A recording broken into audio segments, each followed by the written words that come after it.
Coming up next on the Union Label will be a conversation with Kip Phillips, International Vice President at Large and Assistant to President Leo Gerard of the United Steelworkers.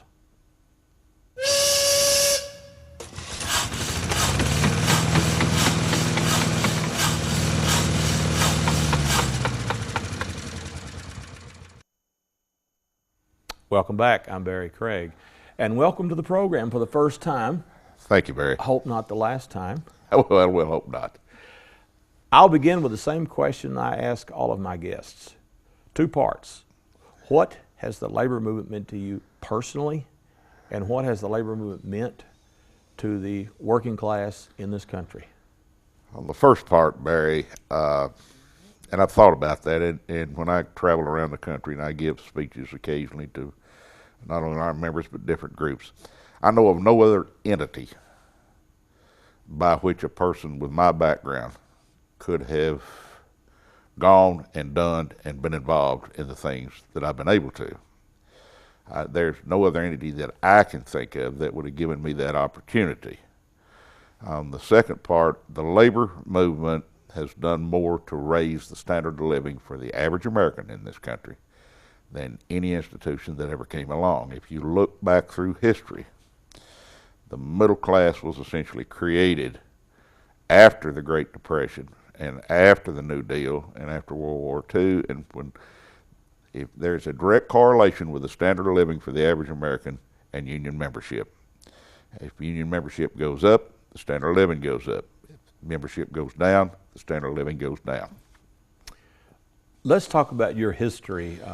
You obviously pack a Steelworkers card now, but you have carried cards in other unions. Tell us your history in the union movement. All right, at one time, Barry, I started at Calvert City. Now, I did work a couple of years construction work, and I was a bricklayer and a member of Local 4 here in Paducah. I went to work at Air Reduction and Chemicals Incorporated, which was the oil, chemical, and atomic workers. Got elected to union office, a couple of them, and subsequently became president of the local. Airco sold out to Air Products in '71, and I became president of the District 3 in OCEW, which was the 11 southeastern states. That lasted until the '90s. I got elected as International Vice President of the Oil, Chemical, and Atomic Workers. Went to Denver, Colorado, moved to Denver, Colorado, stayed out there five or 6 years. The OCEW merged with the paper workers to create PACE, Paper Allied Industrial, Chemical, and Energy Workers, and the headquarters was in Nashville. So I moved to Nashville, stayed in Nashville for 6 years. In 2005, PACE merged with the United Steelworkers, and I moved home. I work out of my home in Benton, Kentucky, because that is my choice. My family is here, my grandchildren are here, and I love it. But you travel the length and breadth of this land. Do you ever get tired of traveling? The travel gets old, but I don't get tired of the people. I mean, that's why I keep doing this. I love the interaction. It's frustrating. It's perverse in a way to say you enjoy negotiating a contract because a lot of the situations are different. You don't have the strength in some cases, but I really like the people. I've met some of the most wonderful people in the world by doing this. What do you think makes a good union officer? Because you've been all the way from the local level up to the international level. What makes an effective, a good union officer? I have a theory that any union officer should never, ever forget where they came from, because all of us started there. None of this was given to anyone. I've probably run for election 20 or 30 times in my life, and that's part of it.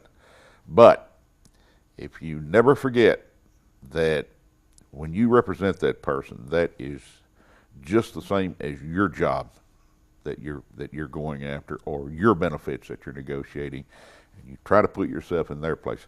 How would you feel if you were there?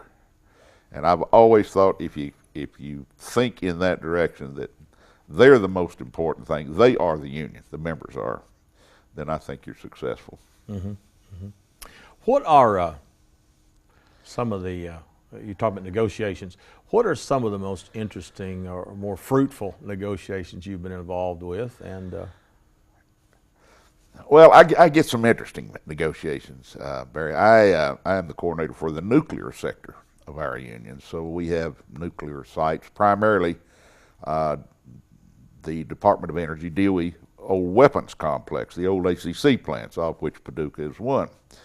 And in that case, you have essentially have a tripartite situation. You have the contractor, you have the Department of Energy, and you have us. Now, we negotiate with the contractor, but everything the contractor does is subject to the approval of the Department of Energy.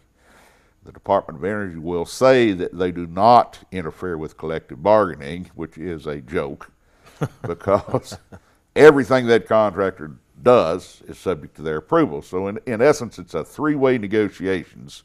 I went through one a year ago in Carlsbad, New Mexico, at the Waste Isolation Pilot Project. They bury transuranic nuclear waste in salt caverns. The Department of Energy was recompeting the contract, going to bring in a new contractor.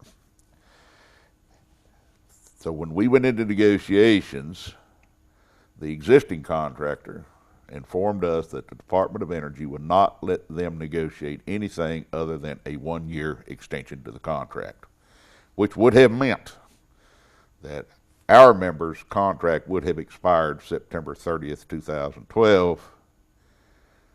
The very next day, a new contractor would come in and they would have no pension, no health care, no benefits, no anything. So I refused to bargain because it is a violation of the of federal law to refuse to bargain over the terms and conditions of employment, and the length of the contract is a term and condition of employment. So that lasted a week, and we finally backed the Department of Energy off, and they agreed to allow the contractor to negotiate a longer term agreement. So we went in and negotiated, I think, a 3.5-year contract for those folks, and they're happy, and we're happy, and the only people that are probably disappointed is the new contractor, because they will have to continue to give them health care and pensions. Mm-hmm. Mm-hmm. We've talked about this before. A lot of younger union members don't know or don't appreciate how hard it was to get unions in the first place. You're a keen student of labor history. And we talked about, you do speak to younger union members. What do you tell them about the heritage of the union movement? What I try to impress on them, and it's easy for young people that come in, they accept things as if they were always that way. They did not go through, nor did I, what the people did in the 30s and the 20s. But we should never forget those things that are there can be lost as easily, far more easily than they were gotten. And there are very few, in fact, there's only one advantage to getting old, and the alternative's pretty bleak. But you've lived through a lot. I actually worked in industry when there were no safety laws. There was no OSHA when I went to work in industry. And if people lost a hand or an arm or a leg or got killed, I mean, everybody regretted it, but go hire another one. And we tend to forget how it was. And I tell everybody when we talk about such things as the environment. I mean, I worked at a chemical plant when there were no environmental rules, and we had a tank, we called it a sludge tank, about 150,000 gallons, and then it had every toxin we had in that sludge tank. My job as an operator was to open a big wheel valve and dump it in the Tennessee River, and that's what we did with it. And industry did not change voluntarily. It was only when the government passed environmental laws saying thou shalt not did those abuses stop. And I don't want to go back to those.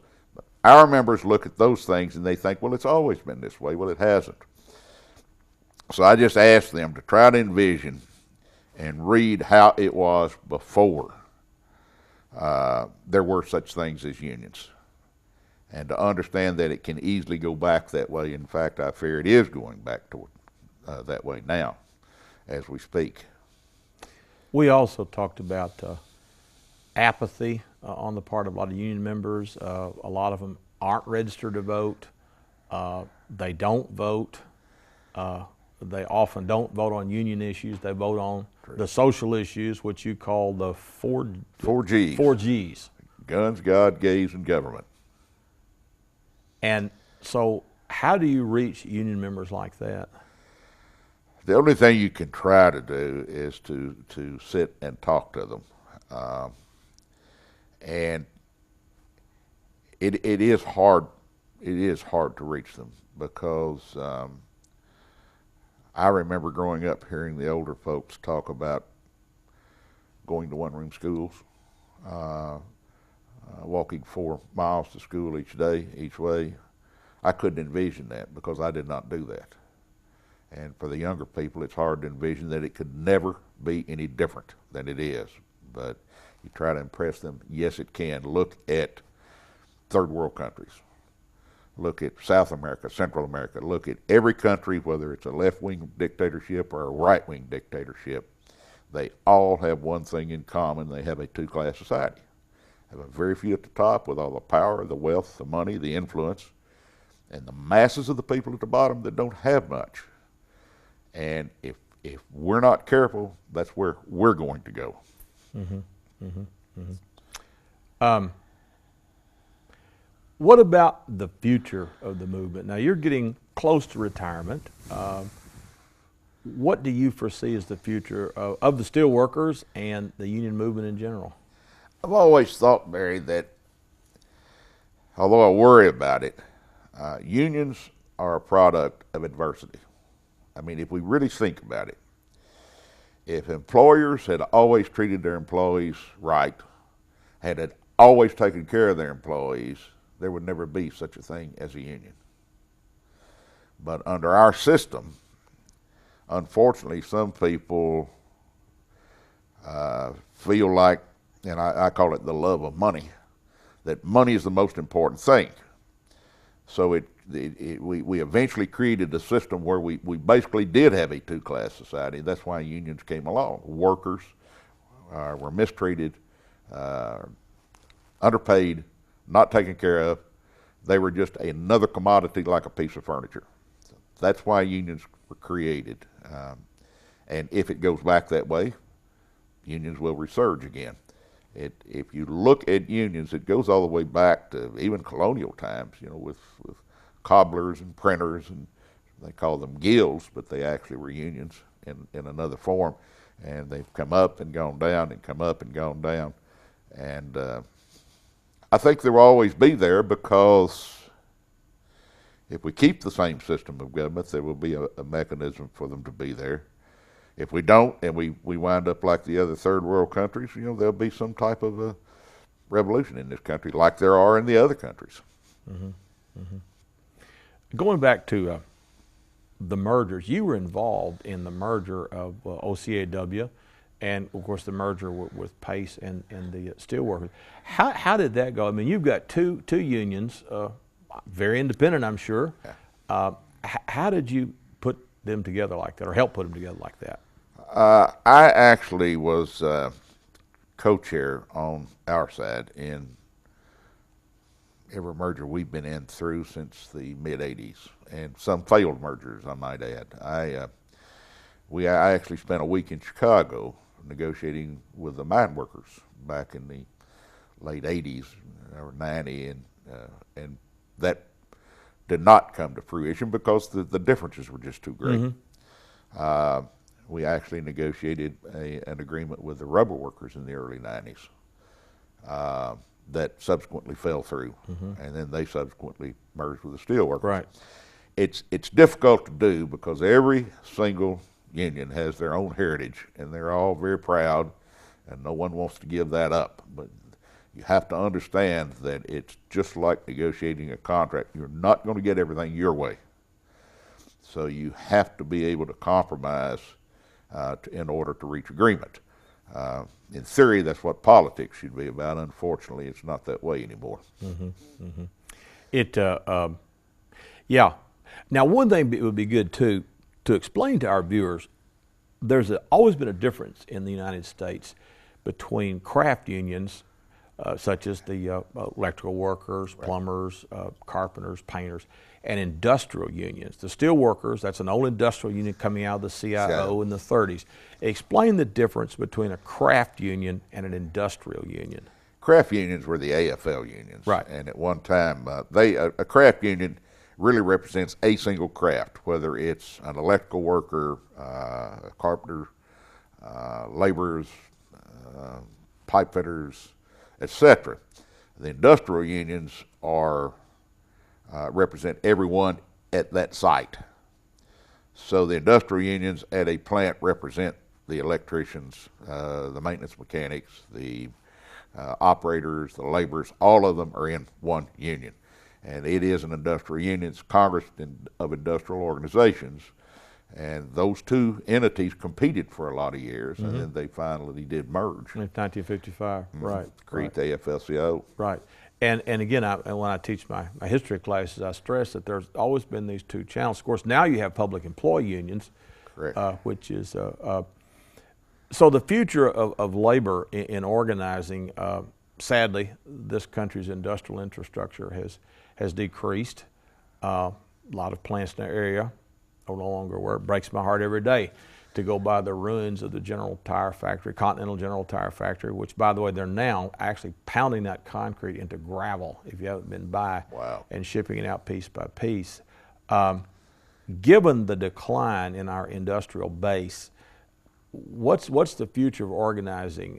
For the steelworkers, for example, as there are fewer and fewer steel mills, who are the steelworkers going out to organize? The steelworkers actually, Barry, are very diversified. And they've done most of it, obviously, through mergers. Steel only constitutes about 20 to 25% of our union. And I always say we have everything from grave diggers on up, and we do. But the steelworkers today are comprised of a merger with Pace, which was a merger of the paper workers and the paper makers and the oil workers and the chemical workers and the atomic workers.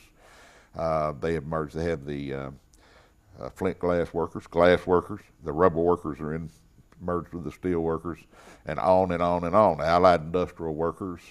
So the makeup of the steel workers is actually about 75 to 80% not steel. Steel is only about 20 or 25%, which helps us because it broadens your exposure, number one, and your influence, number two. Well, it's also our state motto: united we stand, divided we fall. But you know, you look at a lot of major unions, the auto workers, there's several different unions that have merged with them. Do you see that as the way with the future, that you'll have fewer unions but larger unions? I think so. Structured correctly, if I had my way, there would be one, and maybe probably three unions, maybe one for public sector, maybe one for industrials or private sector, one for whatever. You know, I can understand probably the teachers maybe or public sector may have a different union, but I really think that basically I think there should be. I think there are too many. I know we had to change in order to achieve merger. We did not have to merge, but I was convinced it was the right thing to do. If you don't and your numbers dwindle down, you can continue to exist, but you're ineffective.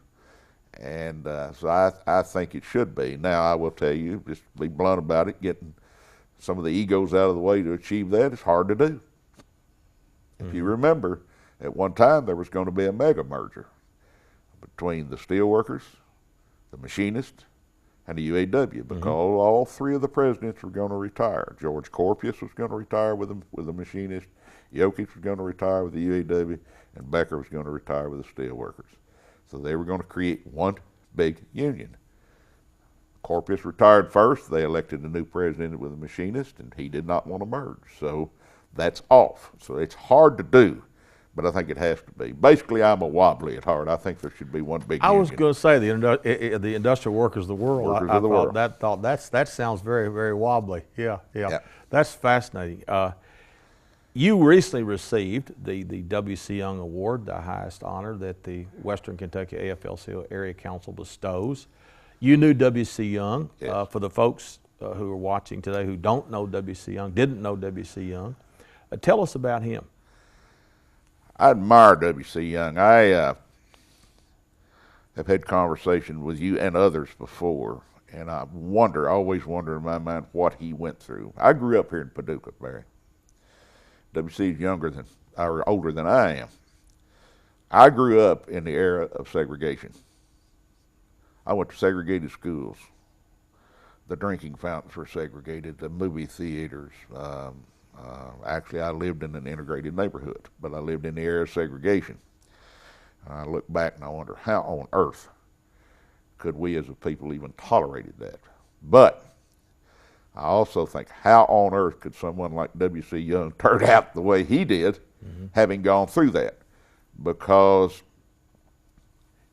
it was never an issue with him. But I think probably that molded him to see that I want to do something to take care of people. And I really believe that's probably what made him that way. I don't know how he tolerated it or how he dealt with it or how he kept from being so bitter but he did some way. And he, like you, always remained in Paducah. He lived next to Washington Street Baptist Church, his church. He commuted to Chicago. I believe he retired as director of Cope Region 10 in Chicago. That's correct. But while you've always called Benton home, he always called Paducah home. Yeah. And he was a national civil rights and labor leader. He received the first award, and there have been several others since then. And it's good that people know who he was. Well, I think it's wonderful that, although I disagreed with their selection of the nominee this year, I think it's wonderful that they had the W.C. Young Award, because I don't think people should forget that, because he overcame more adversity in his lifetime than people like myself could even imagine.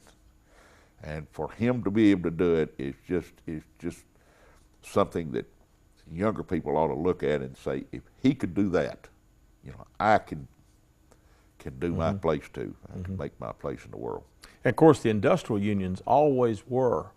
They were always integrated. There was always men and women, black and white, all minorities, all together. And the real solidarity, you really see that historically in the industrial unions. The industrial unions typically were far earlier. Now, there were some cases where they weren't, and actually in this area, Barry, I grew up in that too. I worked at Calvert City, but we need to understand, until the big bad government got involved, minorities were not allowed to work at Calvert City. No minorities and no females until 1965 were allowed to work in those plants, outside, out in the workforce in the plants. I think there may have been one minority at one plant prior to the Civil Rights Act, because I remember when the government came in and told those plants, you will not discriminate. But it seems like ancient. To me, it's recent. To a younger person that didn't live through it, it's ancient history. Oh, it's the same with me. I grew up like you in the tail end of segregation as well. Absolutely. I grew up in Mayfield. It was the same as in Paducah. I mean, the whole state of Kentucky, as well as states farther south, it was the law and the social order. And unions did a great deal to help break that down. I think they did. I think they did because it's an equalizer. And I'm very proud of that. I mean, one of our international vice presidents handles our civil rights end, and he's very, very active, and Fred Redmond, and I talk to him frequently about his background. Fred, how did you grow up? What made you decide to do this? And it's really interesting to talk to them. But I can't imagine what W.C. Young went through. In about 2 minutes we have left, You work very closely with President Gerard, who is very well known. You see him on television, very outspoken fellow, kind of like you. He has lots of opinions. So what is he like to work with? He's one of the most hard. He's probably one of the hardest working people I've ever met. He is a true progressive. He's Canadian, and in his view, and he's absolutely right, our laws are so far behind and so archaic, and he works very hard to try to see that that's changed. You know, he's been instrumental in working on trade cases, particularly with China. He's been instrumental on working on environmental issues, green jobs, etc., and done a very good job. He's very hardworking. His language is a little salty sometimes, but he gets his point across. Yeah, yeah. Oh, I've seen him on lots of television programs, and he debates, and he is fearless as a debater, and he gets his point across, most definitely. We're down to about a minute and a half now. Who are some other interesting union folks you've met in your many, many years of in the movement? Locally, or influenced you, for example, really were an inspiration to you when you were a young trade unionist? Well, surprisingly enough, I had a local guy at the plant that probably influenced me as much as anything. He back in the old days, we had 1-year terms of office. He was president for 1 year, and then he got defeated the next year. Now, what happens, Barry? A lot of times people quit. They lose an election and they quit. He never quit. Always came to union meetings, and when I got elected, I told him, I said, Tom, I want you to run for trustee, and he was a trustee for all the years I was president. Anytime we needed anything, he was there. Tom, what was his last name? Dever. He's still alive. He's about 82, 84 years old, lives up in Marshall County. Anytime we needed anything, he would be there. And he probably influenced me as much as anybody. Yeah. Tony Mazzocchi, on a national level, who you may have heard of, was probably primarily the most instrumental person in creating OSHA. Came out of the Oil Chemical Atomic Workers. And they were always pioneers in safety. Yeah, I was a Mazzocchiite in the younger days, and Tony was very progressive. Tony was an ideas guy, and I loved to listen to him talk and give speeches, and he did influence me a lot. I've enjoyed hearing you talk, but unfortunately, I've been signaled our time is up. But hopefully you can come back in and we'll talk some more later. Okay, yeah, love to get into the politics. I have a lot of opinions. I don't know that I'm right every time, but I have a lot of opinions. Well, we'll talk about that next time. Okay, sounds good to me. I'm Barry Craig. My guest today was Kip Phillips. Thank you for joining us, and we'll see you next time.